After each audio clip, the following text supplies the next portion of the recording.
Olá, sou Thiago Oliveira Neto, vou apresentar o trabalho Rodovia BR-319, Transporte e Atores Políticos. O texto foi feito por mim, sou doutorando em Geografia Humana pela Universidade de São Paulo, e pelo professor Ricardo José Batista Nogueira, professor titular do Departamento de Geografia da Universidade Federal do Amazonas. Bom, há praticamente 7, 8 anos, venho desenvolvendo diversas pesquisas referentes às rodovias na Amazônia, a parte histórica, os transportes, como se deu as dinâmicas dos fluxos ao longo dessas estradas que foram construídas, em sua maioria, na década de 70. Para esse trabalho, feito para o Intrans, buscamos abordar dois aspectos. O primeiro deles é a dinâmica dos transportes, né, com o retorno dos fluxos sazonais ao longo da BR-319, a partir de 2015. Né? E o outro aspecto é os atores políticos, né? Que podemos dizer assim, se formarem em alguns grupos, como vamos apresentar mais adiante, né? Bom, a rodovia BR-319, ela foi construída entre 1968 e 1976, sendo inaugurada totalmente asfaltada entre Manaus e Porto Velho. A partir dessa inauguração, o estabelecimento de linhas de ônibus, transporte de carga e de passageiros, foi efetuado entre Manaus e Porto Velho e, posteriormente, na década de 80, para a cidade de Manicoré. Na década de 80, essa rodovia ela teve a sua manutenção, vamos dizer assim, fragilizada, houve redução de recursos, né? E no final da década de 90, essa rodovia praticamente ficou intrafegável. Aqui nas imagens tem ela sendo construída ainda, sendo asfaltada, e depois, já final dos anos 90 e 2000, ela já bastante comprometida. Bom, mas quando ainda estavam se construindo, as atividades de transporte já estavam sendo estabelecidas, né? Uma delas foi o transporte de carga entre Manaus e Porto Velho. No caso desse primeiro mosaico, temos o transporte que veio de São Paulo e de outros lugares do sul e sudeste do Brasil que foram para Manaus em 1973, antes da rodovia estar concluída. Né? Claro que aquele feito, naquele momento, era para demonstrar que a estrada já permitiria essa circulação de pessoas e cargas. Né? No entanto, quando a rodovia foi inaugurada, o transporte de carga ele ficou um pouco limitado somente para 6 toneladas, porque a rodovia, uma boa parte dela é feita sobre aterros, e esses aterros ficam com as suas margens praticamente alagadas em determinado período do ano. Isso poderia comprometer a estrutura rodoviária se aumentasse esse volume de carga para grandes caminhões, etc. Então, inicialmente ali, nos anos 70, eles limitaram para apenas 6 toneladas por caminhão. Vale ressaltar que só pode rodar caminhão de 2 eixos, micro-ônibus, depois liberado para os ônibus maiores, né? E na década de 80, esse controle ele foi um pouco reduzido, ele passou a circular carretas, etc. Bom, com a deterioração da rodovia, retirada de pavimento também, né, a boa parte dos fluxos foi suspenso a partir de 1989. Nos anos 90 já estava praticamente suspenso, né? Alguns vão afirmar que a estrada foi destruída propositalmente, né? Mas vale ressaltar que, com a interrupção dos fluxos pela rodovia BR-319, praticamente todos os fluxos e os transportes passaram a ser realizados pela hidrovia do Rio Madeira, né? O transporte em balsas, né? Aumentando também o tempo de viagem. Quando a rodovia era trafegada, podia se deslocar entre Manaus e Porto Velho em aproximadamente 12 horas, né? O deslocamento realizado pela hidrovia do Madeira ele é feito em aproximadamente 5, 8 dias, dependendo também do período do ano, tá? Em período de vazante, em período de cheia dos rios, que também tem uma influência também no deslocamento dos transportes das cargas. E com o abandono da rodovia, todas as atividades comerciais que eram realizadas, elas praticamente foram suspensas e abandonadas, né? O transporte de passageiros foi bastante afetado, porque as linhas de ônibus tiveram que ser suspensas, e o transporte de carga também, né? Outras atividades, como serviço, como posto de combustível, como tem nessa figura, que é o posto que é no quilômetro 500, foi abandonado. Outros postos também foram abandonados. no quilômetro 366, no Jutaí, 260, próximo a Igapuaçu, e outras infraestruturas de menor porte, como residências, pequenos sítios, também foram abandonadas porque a rodovia praticamente se tornou intrafegável, né, com diversos pontos com problemas, com atoleiros, com queda de aterro, bueiros rompidos, né, trechos que foram pavimento retirado, se transformaram em obstáculos. Na década de 90, então, esse fluxo praticamente cessou, com pouquíssimos veículos e aventureiros arriscando passar na 319 na década de 90 e nos primeiros 15 anos da década de 2000, vamos dizer assim. Né? E diversas tentativas foram realizadas para tentar reasfaltar a estrada, algumas delas ainda no final da década de 80, mas vai tomar um impulso maior a partir dos anos 2000, né, que na época ainda o DNR contratou uma empresa para repavimentar alguns trechos, mas ele teve vários problemas de superfaturamento, etc. Né? Também outros problemas foram encontrados. O principal deles é que, como se trata de um empreendimento que liga dois estados, tem uma dimensão, vamos dizer assim, bem grande e potenciais riscos, solicitou que tal empreendimento precisa de um EIA-RIMA. Em 2007 foi feito um acordo, TAC, né, entre IBAMA, DENIT, etc., formalizando isso.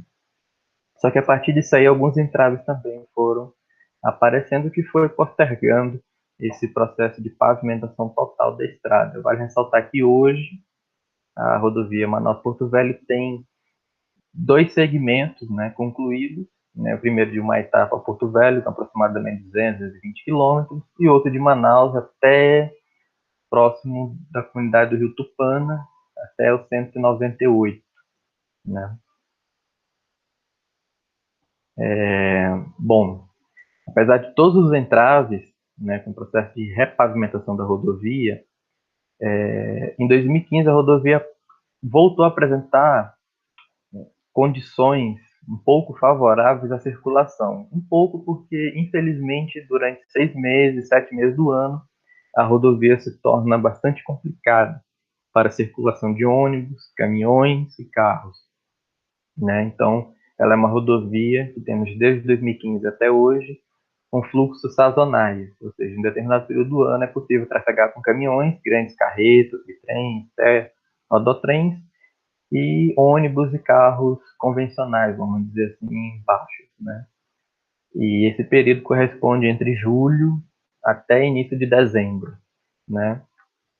E nesse período do ano, nesses 4 até 6, 7 meses que a rodovia consegue possibilitar um tráfego mais seguro, vamos dizer assim, sem interrupções, sem atoleiros, etc., um fluxo considerável de caminhões, carros e ônibus se aventura em fazer a travessia dela para chegar em Humaitá e Porto Velho. No entanto, a gente pode observar que desde 2014, antes da reabertura e depois de algumas viagens ao longo dessa estrada, em 2016, 2017, 18 e 19, que essa rodovia, além de apresentar esses fluxos, né, também tem algumas particularidades.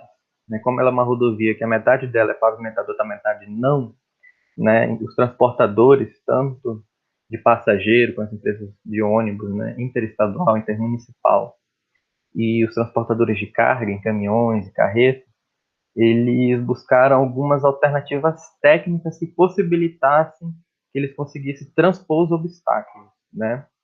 Algumas delas foi adicionar alguns equipamentos como guincho nos ônibus e alguns caminhões. No caso dos caminhões, utilizar caminhões com dupla tração, que são os caminhões 4x4, 6x4, 8x4. Né? Eu coloquei uma imagenzinha que talvez ajude a explicar um pouco mais isso. Né? E utilizar também os equipamentos como cabo de aço, enxada, etc., para ajudar ali nos momentos que os veículos atolam, né, durante as viagens. Né? E uma coisa também que chamou atenção ao longo desses 5 anos, vamos dizer assim, de reabertura da estrada, é que uma boa parte dos caminhões que se deslocam pela rodovia estão transportando cargas perecíveis, são caminhões baú frigorificados, né, que transportam frutas, pescados, carnes, produzidas em Rondônia, em outros lugares do Brasil também, sul, sudeste, mas podemos identificar uma produção que é oriunda do estado de Rondônia, Boca do Acre, produção de carnes, etc., que se deslocam pela 319 para chegar em Manaus. E esses deslocamentos, eles ocorrem, né, apesar de a estrada apresentar mais de 450 quilômetros sem pavimento, mais de 60 pontes ali e outras travessias em estruturas de madeira, frágeis, né, para passagem de veículos pesados de 30, 60, 70 toneladas, né, mas um ponto relevante é a redução do tempo de deslocamento. Na sociedade atual, você reduzir o tempo de deslocamento, ele é fundamental para as atividades econômicas, né? Enquanto a hidrovia do Madeira permite que um caminhão desloque entre Manaus e Porto Velho em 5, 6, até mais dias, dependendo do período do ano, pela 319, se o mesmo caminhão, se a estrada estiver seca, 20 horas até 40 horas, se começar a chover, tiver algum problema na estrada. Mesmo assim, é um tempo inferior ao tempo de deslocamento da balsa. Além de tudo, que na balsa você tem que pagar um valor pelo deslocamento do seu caminhão. Enquanto indo pela estrada, você vai ter a manutenção, claro, do seu caminhão e combustível. Se compara esses dois valores, o valor pelo 319 acaba sendo mais baixo do que pela hidrovia, né? E isso, de uma certa forma, acaba sendo interessante para os transportadores que buscam deslocar suas cargas pela 319. Mas, bom, a segunda parte do texto buscamos abordar os atores políticos, né? Então, estão envolvidos diretamente ou indiretamente no processo de repavimentação e nos debates que são feitos sobre a repavimentação da rodovia, né? E uma coisa que é bem interessante, talvez de situar os leitores e quem vai assistir a essa apresentação, é que podemos identificar pelo menos 4 momentos que teve a formação de alguns grupos, com ideias discordantes, etc. O primeiro deles foi nos anos 60, até início de 67, 66, que havia políticos no Senado Federal e em outras esferas contrários à abertura da 319 e outros favoráveis à abertura da 319, né? Apontava que ia passar em áreas alagadiças, ia gastar muito dinheiro para fazer a obra, e outros apontando que era extremamente importante fazer essa ligação para permitir a conexão com a estrada que já estava aberta, que na época se chamava BR-029, que era Brasília-Acre.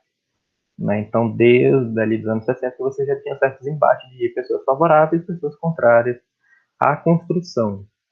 Entre 68 e 76 também apareceram alguns políticos, também com discursos favoráveis e contrários à construção, mas a rodovia foi inaugurada em 76 completamente asfaltada. Entre 85 e 90 há um debate que estava centrado na recuperação, porque a estrada já estava apresentando degradação, trechos tiveram seu pavimento retirado, etc., estava degradada, e alguns atores, e aí envolve pessoas que não somente políticos, mas apontavam que a estrada teria um gasto de recurso muito grande, podia apostar na hidrovia do Madeira. Então a gente já vê que também outros embates políticos também já estavam sendo feitos ali no final dos anos 80, quando a rodovia já estava praticamente com os últimos fluxos de transporte de carga. E entre 2000 e 2020 também observamos, né, essas discussões. Uns apontam problemas com superfaturamento, etc., com os campos que depois foram investigados, etc., e penalizados, né? Discussões favoráveis e contrárias à estrada que ainda permanecem, isso é bastante interessante, talvez pontuar que ainda existe, só que houve uma mudança também de discurso, que o principal agora, a narrativa, é de que a estrada deve ser feita, mas respeitando todas as regras ambientais, etc. Então, aquela polarização que existia entre grupos favoráveis e grupos contrários, teve uma alteração entre que você tem grupos que são favoráveis à estrada desde o início, há vários anos, e grupos que eram, vamos colocar assim, contrários. Teve uma mudança de narrativa mais centrada nos apontamentos de que a estrada tem que ser asfaltada, mas respeitando todos os rigores e que a floresta seja preservada, as populações tradicionais, etc. Bom, eu coloquei alguns textos, esses textos também estão no artigo, depois vocês podem dar uma lida, que eu faço um pequeno retrospecto também, que já foi apresentado. Bom, e aqui eu tento fazer um pequeno esquema mostrando alguns atores. Gostaria de ressaltar que não está todos. Diversas empresas que fazem transformação 19, eu coloquei só algumas. Algumas instituições, algumas ONGs podem ter ficado de fora, até porque se a gente fosse colocar todas, ia ficar ruim para visualizar. Então, eu coloquei os principais e alguns grupos que depois eu consegui ordenar, né? E o primeiro grupo é das instituições que são responsáveis pela própria construção rodoviária, empresas, o Exército Brasileiro, etc., né, que são os atores que realmente têm aquela potencialidade de fazer uma alteração, vamos dizer assim, infraestrutural, né, construir uma estrada, por exemplo. Esse é o primeiro grupo. Aí o segundo grupo, eu coloquei a PRF, mas poderia entrar outras polícias também, né, que é mais para fiscalização ali dos fluxos, etc. O terceiro grupo envolve instituições do Estado, empresas também, Ministério Público, referente às questões ambientais, fiscalização. O quarto grupo que eu consegui identificar e agrupar são as instituições de pesquisa, nesse caso eu coloquei duas, que é o próprio INPA e a UFAM. O quinto grupo, ele é composto pelas ONGs, organizações não governamentais, e tem uma atuação direta e indireta na 319 ao longo desses últimos 20 anos, com mais força nesses últimos 5 anos, e por sinal, algumas delas foram responsáveis pela criação do Observatório da 319, né? Então, você tem esse grupo. O sexto grupo é basicamente as empresas e as federações de comércio, indústria, do Amazonas, Rondônia, né? Tanto empresas de transporte de carga quanto de passageiros, e diretamente ou indiretamente atuam na 319, diretamente, principalmente com transporte de carga e passageiros. E para essas empresas e entidades é fundamental a repavimentação da estrada, porque permite deslocar cargas em um menor tempo, né? E as empresas de passageiros também é fundamental, porque há uma circulação de pessoas atualmente para a 319 entre Manaus e Porto Velho com pelo menos dois ônibus por dia, e a 319 não apresenta condições satisfatórias ainda de tráfego, então quando esse está para pavimentar, que esse volume possa aumentar, né? O sétimo grupo, ele é basicamente formado pelos políticos, de forma geral, seja deputados federais, estaduais, etc. Algumas organizações que eu coloquei, e a Associação dos Amigos e Defensores da BR-319, que também acaba sendo uma entidade política também, que atua, já tem 5, 6 anos, em prol da pavimentação da estrada. Então, assim, eu tentei agrupar os diversos grupos, e também esses diversos grupos criam narrativas, às vezes um pouco distintas, referentes à rodovia BR-319, eu aponto um pouquinho disso no texto, e cada grupo, né, ou cada ator realiza um papel fundamental nos debates, né? Alguns deles conseguem realizar pesquisa, monitoramento, fiscalização, né? E também atuam em atividades econômicas, né? E de forma geral, eu tentei apresentar nesse trabalho dois aspectos, né? Que é o retorno dos fluxos, que é uma coisa que ocorreu nesses últimos 5 anos, uma coisa extremamente recente, como está organizado, e esses atores políticos que estão organizados, né? E tem uma atuação bastante interessante nesses últimos 5 anos, né? Você tem as ONGs que se organizaram ali para criar o Observatório da 319, fazer outras ações, né? E você também teve grupos como a Associação dos Amigos e Defensores da 319, e também atuam politicamente, fazendo diversas ações, né? Algumas delas até para, vamos dizer assim, resgatar pessoas que estão presas no 319 com ônibus ou com carro que se aventuraram no período que a estrada apresenta vários atoleiros, né? Levar às vezes alguns serviços e assistência, às vezes, algumas populações, alguns grupos de pessoas que estão no trecho do meio da 319, o trecho do meio corresponde entre o 250 e 155, né? Então, você tem, nesse sentido, diversos grupos com interesses e narrativas também um pouco distintas. Bom, esse foi o trabalho. As referências, imagens, textos constam no artigo e gostaria de agradecer ao Entrans pela possibilidade de fazer essa apresentação e pelo envio do texto. Obrigado.